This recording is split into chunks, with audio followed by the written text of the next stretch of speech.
আরব সাগরের তীরে অবস্থিত গোকর্ণ এটি ভারতীয় পর্যটকদের কাছে সবচেয়ে জনপ্রিয় সমুদ্র সৈকতগুলির মধ্যে একটি। এটি দক্ষিণ ভারতের কর্ণাটক রাজ্যের উত্তর কন্নড় জেলায় অবস্থিত একটি ছোট্ট মন্দির শহর। গোকর্ণ, কুদলে, ওম ছাড়াও আরও অনেক সমুদ্র সৈকত রয়েছে এই শহরে। প্যারাডাইস বিচ, হাফ মুন বিচের মতো বেশ কয়েকটি জায়গাও পর্যটকদের কাছে জনপ্রিয়। এই দুই সমুদ্র সৈকতে ট্রেক করেন বহু পর্যটক। গোকর্ণের সমুদ্র সৈকতগুলো একান্তের সময় কাটানো বা কোস্টাল ট্রেকারদের জন্য আদর্শ। গোকর্ণ শহরের মোট জনসংখ্যা 20,000। শিব হলেন এই শহরের সব পূজিত দেবতা। গোকর্ণের প্রধান মন্দির মহাবালেশ্বর শিবের উদ্দেশ্যে নিবেদিত।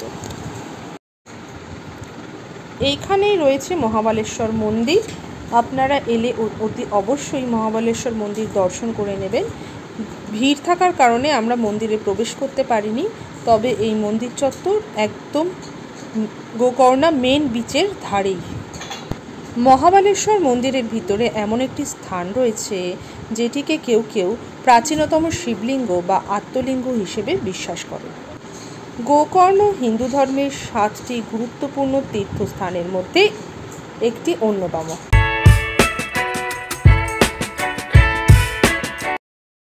চলে এসেছি গোকর্ণ মেন বিচ, পৌঁছে গেছি সকাল সকাল। রিয়া কিনে নিয়েছে স্যান্ড বাকেট, ওখানে খেলবে বলে। খুব খুশি তো? বলে দাও খুশি, হ্যাপি। চলো এবার বিচে যাই, বিচটা ঘুরে দেখাবো সঙ্গে থাকো। এই হলো গোকর্ণ মেন বিচ, যা একদম মন্দির লাগোয়া। এখানে অনেকেই পুজোর উদ্দেশ্যে স্নান করে নেয়। হোটেল থেকে বেরিয়ে চলে এসেছি এখানে। এটা হচ্ছে গোকর্ণ মেন বিচ, পাশেই আছে মহাবালেশ্বর টেম্পল। মহাবালেশ্বর টেম্পলের পাশ দিয়ে চলে আসতে হচ্ছে বিচ। তো এখানে অনেকেই স্নান করছে, হোটেলে পৌঁছায় তারাও স্নান করে পুজো দিচ্ছে বা এরকম ভিড় আছে। এটাই হচ্ছে গোকর্ণ।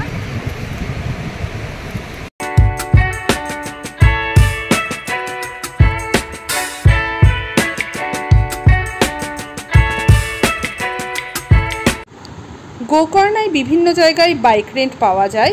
আপনারা এখানে এলে বাইক বা স্কুটি রেন্ট নিয়েও চারিদিক ঘুরে দেখে নিতে পারেন। এবারে বলি গোকর্ণ পৌঁছবেন কিভাবে। গোয়া থেকে রোড ট্রিপে সময় লাগে 3 ঘন্টা। ব্যাঙ্গালোর থেকে বাস ও ট্রেনের কানেক্টিভিটি আছে। বাসে সময় লাগে 12 ঘন্টা।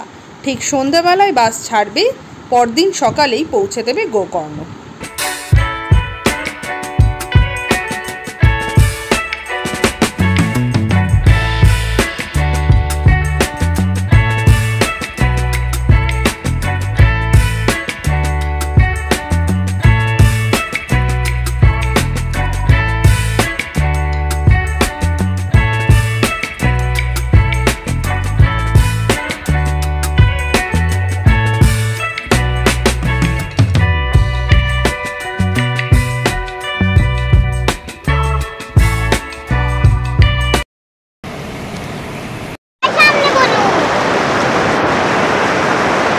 চলে এসেছি কুডলে। এখন এলাম, বেশ কোস্টাল রোড ধরে আসতে হলো। ওপর দিয়ে যখন আসছিলাম, ওপর থেকে নিচে বিচটা খুব সুন্দর লাগছিল দেখতে।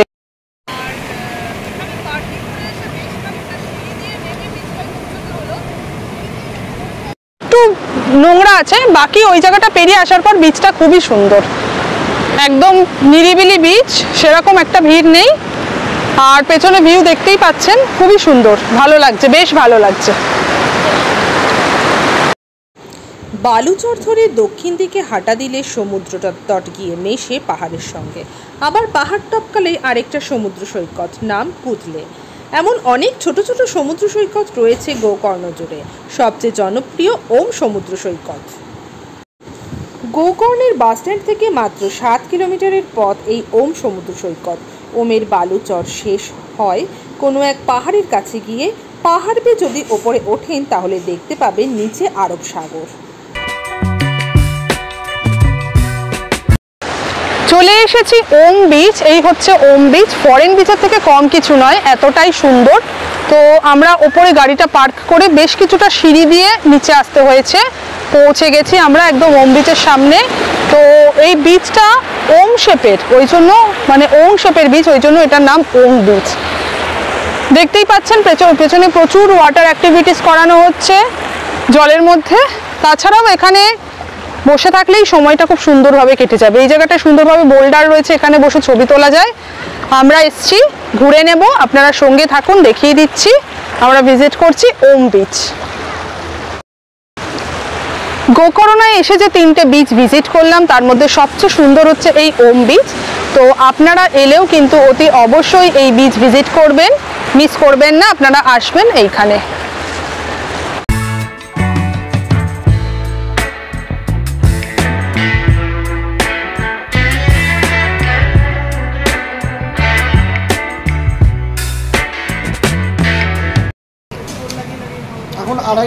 এখন আড়াইটে বাজে। মির্জানপুর যাওয়ার আগে ইউনিট 66-এর ওপর বাদিকে একটা রোড সাইড ধাবাতে আমরা লাঞ্চ করে নিচ্ছি। খুবই সুন্দর খাবার আছে, বেস্ট। পরোটা নিয়েছি আর পনির মশলা নিয়েছি, পনির বাটার মশলা। মানে অনেক দিন পর আপনি খেয়ে একটু শান্তি লাগছে। এই সাউথ ইন্ডিয়ান খাবার খেতে খেতে মুখ টক হয়ে গেছে।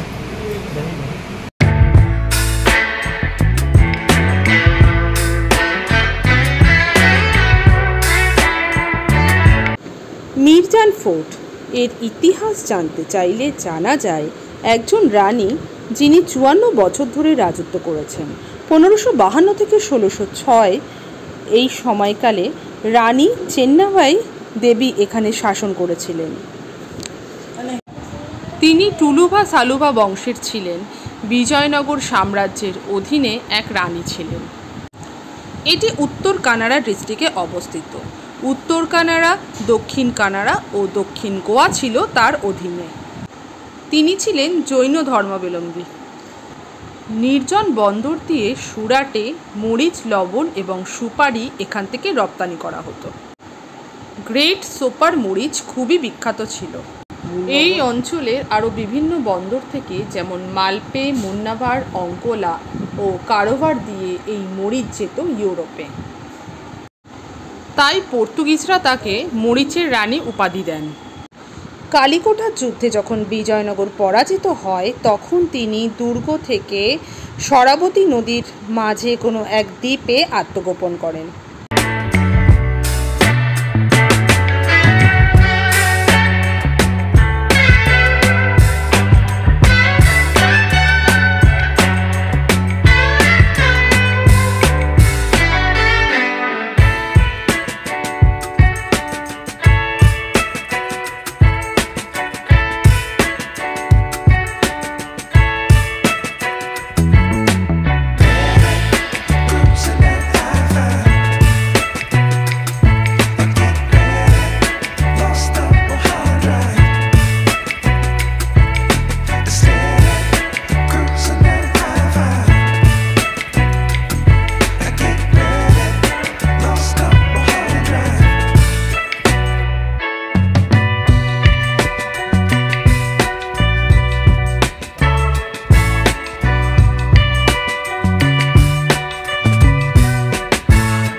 গোকর্ণা থেকে এবার গোয়া।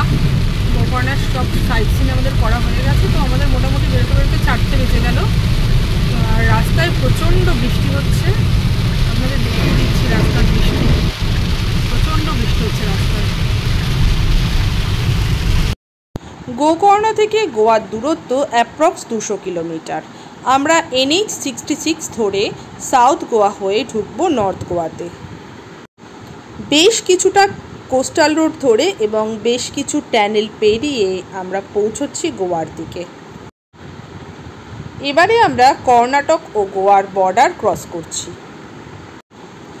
বর্ডার ক্রস করে ধীরে ধীরে ঢুকে পড়লাম গোয়ার দিকে। আর গোয়া ঢুকতে বেশ কিছু ব্রিজ ক্রস করে আমরা পাঞ্জিমকে বাইপাস করে এগিয়ে গেলাম নর্থ গোয়ার দিকে। গোয়া পৌঁছতে পৌঁছতে প্রায় সন্ধে হয়ে গেল।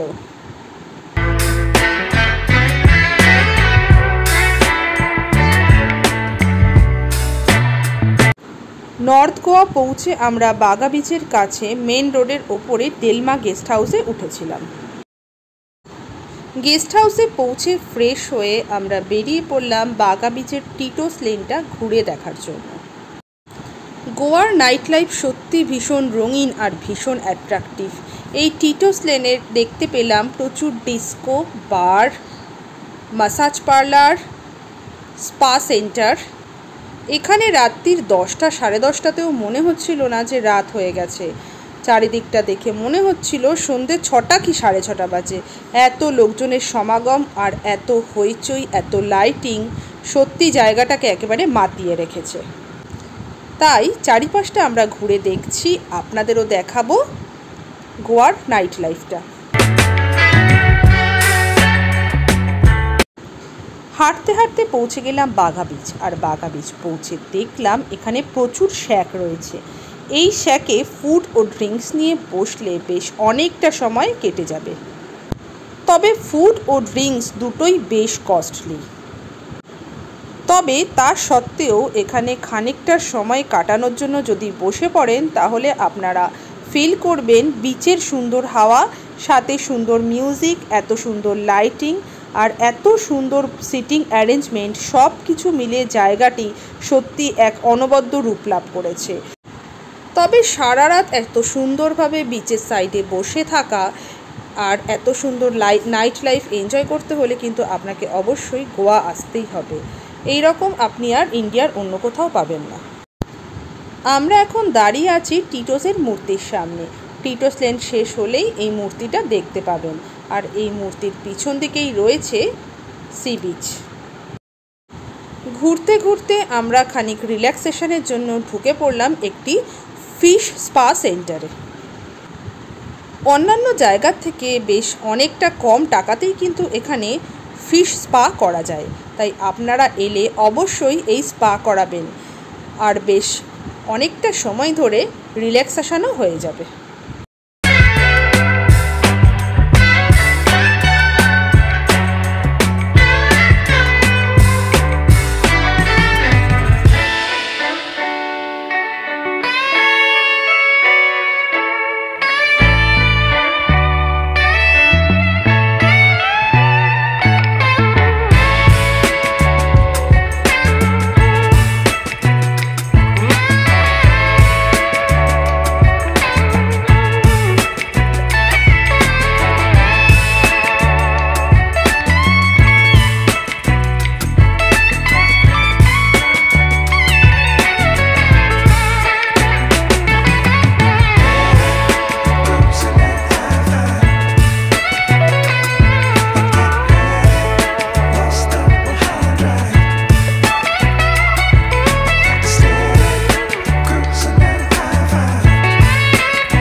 আমাদের আজকের জার্নি আমরা এখানেই শেষ করছি। পরবর্তী ভিডিওতে দেখাবো গোয়ার সাইট সিন, তাই অবশ্যই সঙ্গে থাকবেন আমাদের পরবর্তী ভিডিও দেখার জন্য। নতুন বন্ধুরা যারা এখনও চ্যানেল সাবস্ক্রাইব করেননি তারা অতি অবশ্যই চ্যানেলটি সাবস্ক্রাইব করে রাখুন। আর পুরনো বন্ধুরা ভিডিও পছন্দ হলে ভিডিওটি লাইক ও শেয়ার করতে ভুলবেন না।